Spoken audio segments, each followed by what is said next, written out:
Como gamers, siempre queremos sacarle el máximo provecho a nuestros dispositivos. Pero más performance casi siempre significa más calor, y por lo tanto más ventilación. Por eso las consolas actuales son más sistemas de enfriamiento que computadoras. Y no hay ejemplo más claro que las PCs de gamers. Siempre más ventiladores, y claro, más RGB.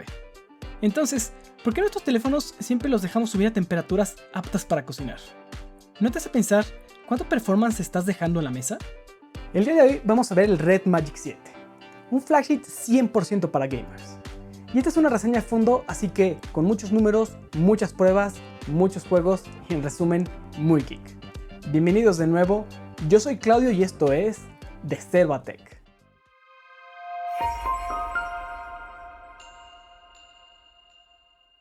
Nubia es una submarca de ZTE, que es una de las grandes marcas chinas de electrónicos.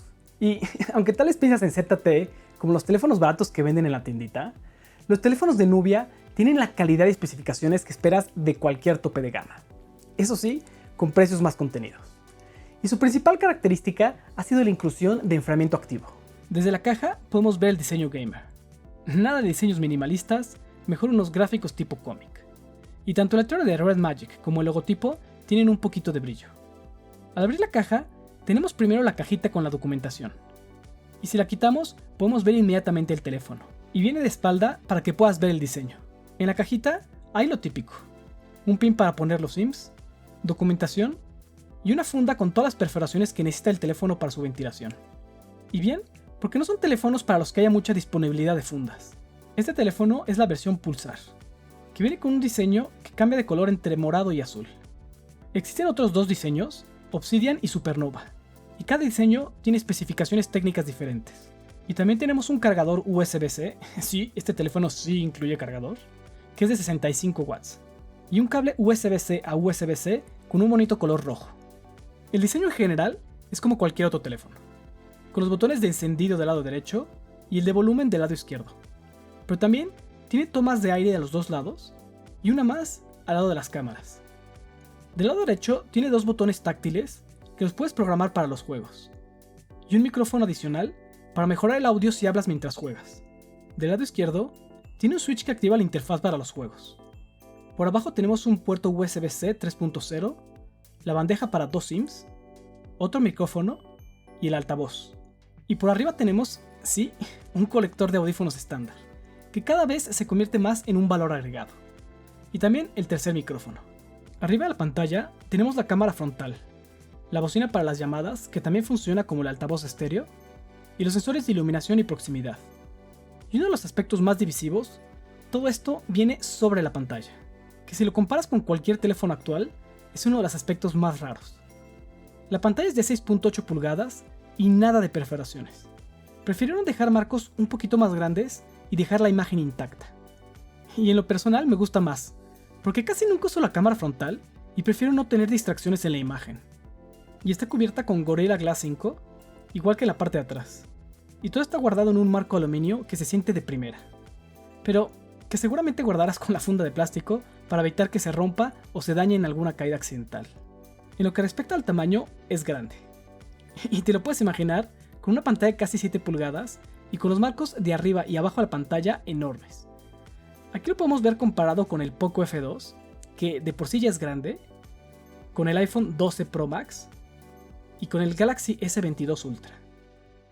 Y bueno, ¿qué lo hace un teléfono para gamers? Y la respuesta obvia, specs.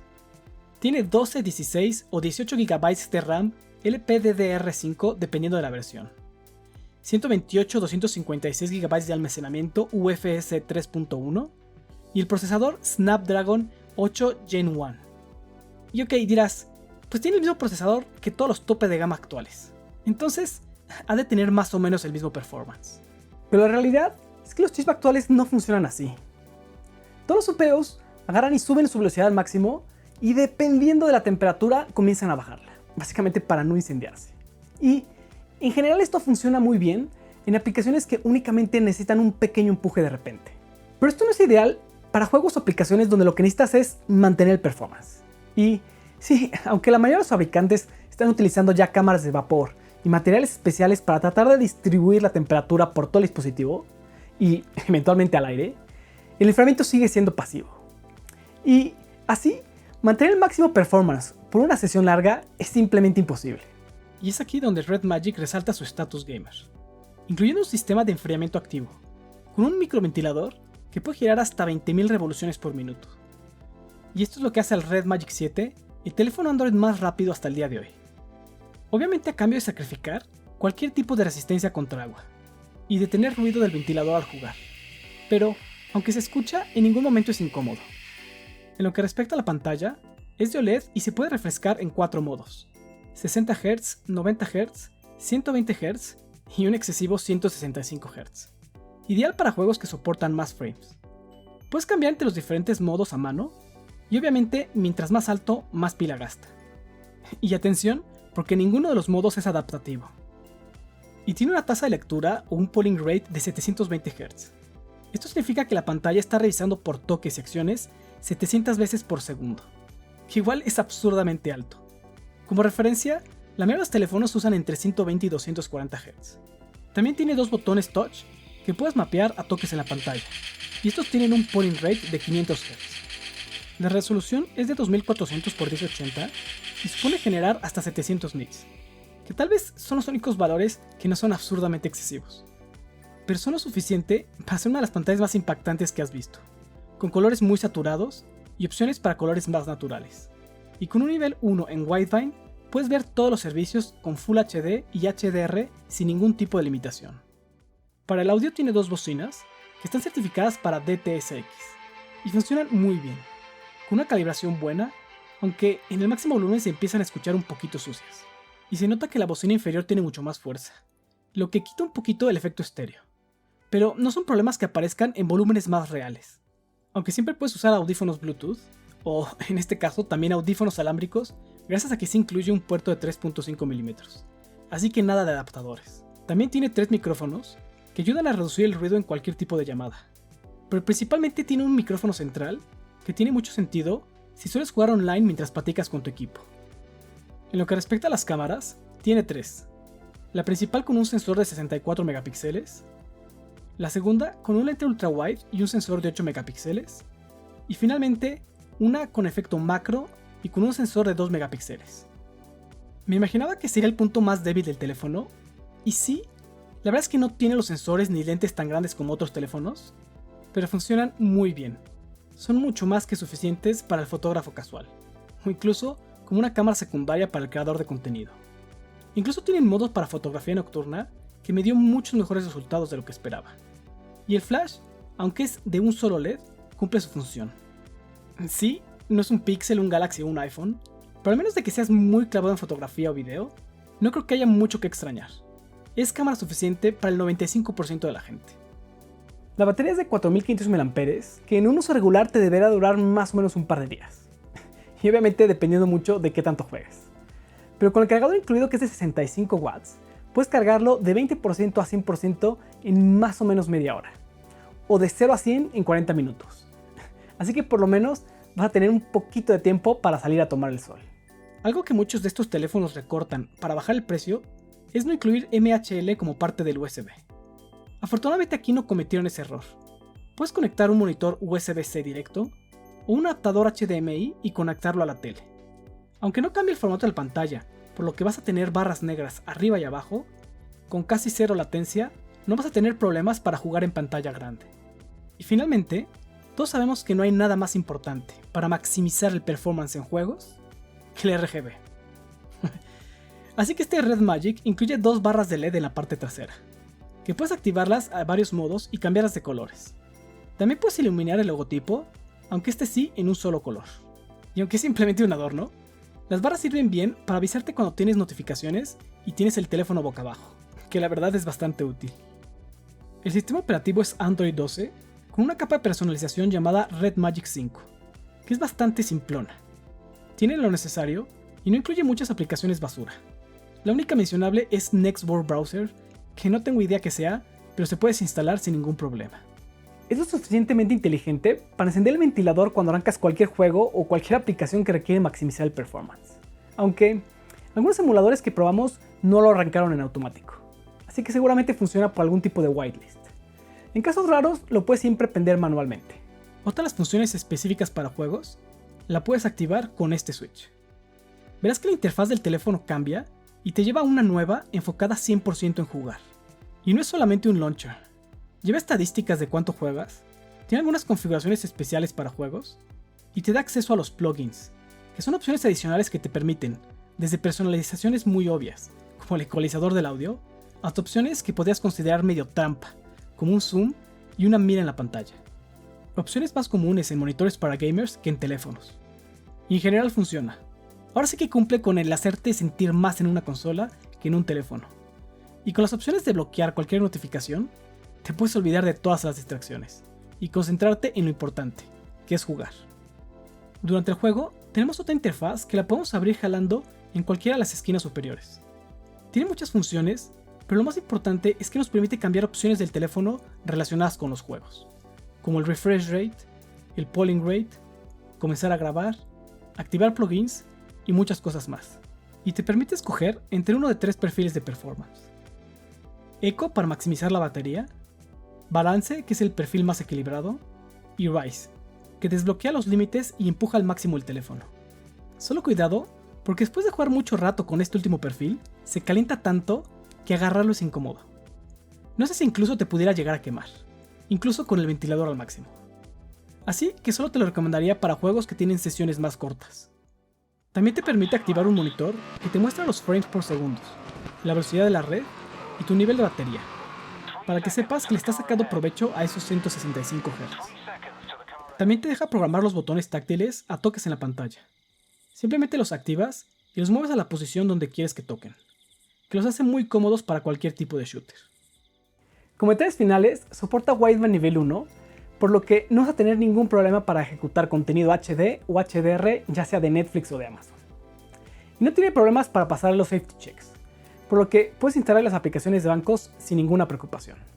Y es importante mencionarlo porque luego estos teléfonos que vienen de China, y principalmente los que tienen ROM chinos, no tienen lo necesario para pasar estas pruebas. Y en las pruebas sintéticas hay mucha diferencia incluso con teléfonos con el mismo procesador. Con más de 1 millón de puntos en Antutu, es casi un 10% arriba del Galaxy S22 Ultra con el mismo procesador, y un 16% arriba del Red Magic 6 que usaba el Snapdragon 888. Y en Geekbench, la diferencia no es tan alta con el 888, principalmente en multicore, pero en 3D Mark podemos ver que la verdadera separación entre el Generación 1 y el 888 es más de un 40% de mejora en el performance con Vulkan, que se debe traducir en 40% más frames en los juegos. Ahora, ¿realmente se traducen estos números tal cual al mundo real? Y la verdad es que no. Sí, es el teléfono con mejor performance en cualquier juego, pero es imposible decir que es un 40% más rápido en todos. Lo que es un hecho es que funciona perfecto en lo que le avientes. Pero vamos con los típicos. En Call of Duty corre perfecto, incluso con la calidad al máximo. Y no hay problema en jugar sesiones largas, el performance nunca baja. Lo mismo con Free Fire, todos los settings al máximo y sin problema. Ahora sí que no hacen ni sudar al teléfono. Y agregamos ahora Grid Auto Sport a las pruebas, ya que también puede empujar las gráficas al máximo. Y literal, ni un frame perdido. Incluso en Genshin Impact, que son los juegos más pesados, corre con todos los settings al máximo a 60 frames por segundo, y sin ningún alentamiento. Desafortunadamente ninguno de los juegos nos ofreció soporte para 120 frames por segundo, aunque sabemos que Call of Duty y Pokémon lo tienen. Desafortunadamente estos juegos solo ofrecen estas opciones a teléfonos en específico. Así que, hasta que los programadores decidan, no podemos sacarle provecho a los 165 Hz que nos da la pantalla. Algo que sí no me gustó es que los botones de volumen y descendido están muy centrados, por lo que es imposible ponerlo en un clip y que quede perfectamente centrado el teléfono. Tienes que moverlo siempre un poquito a la izquierda y pues no es ideal. Y el teléfono es tan grande que no cabe ni en el Kishi ni en el Game Gear X2 original. Es enorme. Afortunadamente la segunda versión del Kishi le dieron más espacio por lo que sí entra. Pero sí, es una limitación importante, en especial para los que no somos monstruos y preferimos usar el control. En lo que respecta a la emulación, como te lo imaginas, corre todos los emuladores disponibles en Android, aunque no podemos decir que todos a la perfección. PlayStation 2 con EtherSX2 no tuvo problemas. Como siempre, hay que estarlo cambiando entre Vulkan y OpenGL dependiendo del juego, pero a 1X corre todos los juegos a la perfección, sin bajar la velocidad en ningún momento. Pero con Dolphin no tuvimos la misma suerte. Sabemos que la versión oficial está muy enfocada en precisión, que no es lo ideal para performance, y aunque juegos como Mario Sunshine y los dos Zeldas funcionan perfecto, un juego más pesado como automodelista se alenta, y no importando el modo de performance que pusiéramos, no pudimos mantener los 60 frames durante la carrera. Y raro, porque también probamos dos juegos de Wii, Smash Bros. Y Capcom contra Tatsunoko. Ahora sí que dos juegos que puedes jugar sin el Wiimote, y los dos perfectos, a velocidad completa.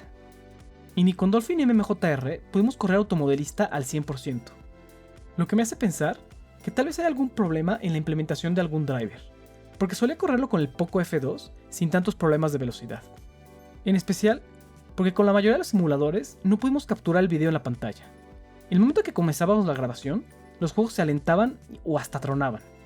Muy raro porque en los juegos nativos no hubo ningún problema. Y como Nintendo ya oficializó la fecha de cierre de la tienda del 3DS, ahora sí que platicar de simulación ya es conservación de software. Y aunque es un emulador pesado, los juegos que probamos funcionan, no te diría perfecto, pero lo suficiente para jugarlos. Y en lo que respecta a todo lo demás, lo vas a correr perfecto, incluso con opciones de escalamiento. El PSP lo puedes subir a 2X o a 3X dependiendo del juego, Dreamcast, Sega Saturn, PlayStation 1 y todas las consolas más viejitas. Básicamente, si hay emulador, el Red Magic lo puede correr. Entonces, ¿estás buscando el mejor teléfono para juegos? Listo, aquí está. Es el Red Magic 7. Hay una versión Pro en camino, pero no parece ser una actualización importante en especificaciones. Esta versión tiene un precio oficial de $629, aunque costó un poco más después de las tarifas de envío, que la verdad es una gran relación valor-precio, en especial cuando la mayoría de los teléfonos con estos procesadores suelen costar desde $800 para arriba. Y si consideras que en México el único Galaxy S22 con el Snapdragon es el Ultra, estás hablando de al menos $1,500 o más. Ahora, ¿es la mejor relación valor-precio? Definitivamente no, y un tope de gama nunca lo va a hacer. Así que no existe ningún juego que únicamente va a correr en este teléfono. Es solamente para los entusiastas que quieren lo último y lo más moderno. Y obviamente que están dispuestos a pagar el precio. No olvides suscribirte, porque pronto estaremos viendo teléfonos con mejores relaciones entre valor y precio. Y ya que estás ahí, no olvides darle like. Recuerda, juegos retro, tecnología moderna, de cero a tech.